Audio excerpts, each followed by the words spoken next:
What's up, guys? As you know, the new chapter is out, and I'm going to give you guys some tips to help you out while you play.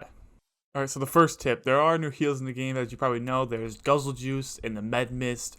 Both of them are really good for healing on the run. For the Guzzle Juice, you can just take it, and you don't have to stop moving. It keeps healing you until you get to 100 health, unless you get damaged somehow.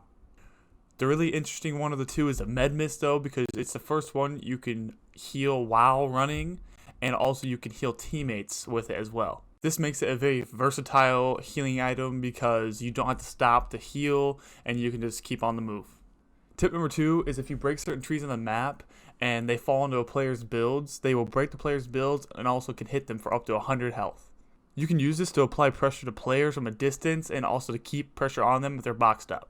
Alright, so tip number 3, as you guys know, the new meta is kind of weird right now. In my opinion, it's a spray meta because shotguns aren't that good, and SMGs and the new MK7 are really, really good. So in my opinion, use the shotgun more as a secondary to the AR and the SMG. Lead with those first, spray through builds, try to get angles, and then finish them off with the shotgun. So tip number 4, there's a really interesting item that came to the game this chapter, and those are the tents. And for some of you, you might think the tents are kind of pointless, but in actuality, you can go in the tents to heal for 5 health per second. Also, along with that, you can store items in tents that you can get out for the next game.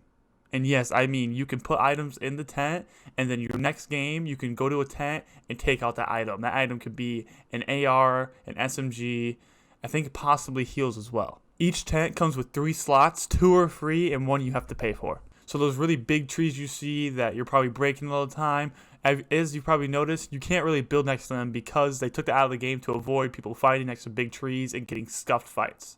So watch out for the big trees. Alright, so I have saved the best tip for last, and that tip is there is a 100% llama drop on the map every single time. This llama is there every game, and you can get it by going to this spot on the map just southwest of Logjam and get tons of mats and heals for you to start off your game. This can be totally game changing because, as you know, it is kind of hard to come by mats and heals so far this season, and this can just set you off to get a really good win. That's all the tips I have for you guys today, and if you enjoyed the video, don't forget to like and subscribe.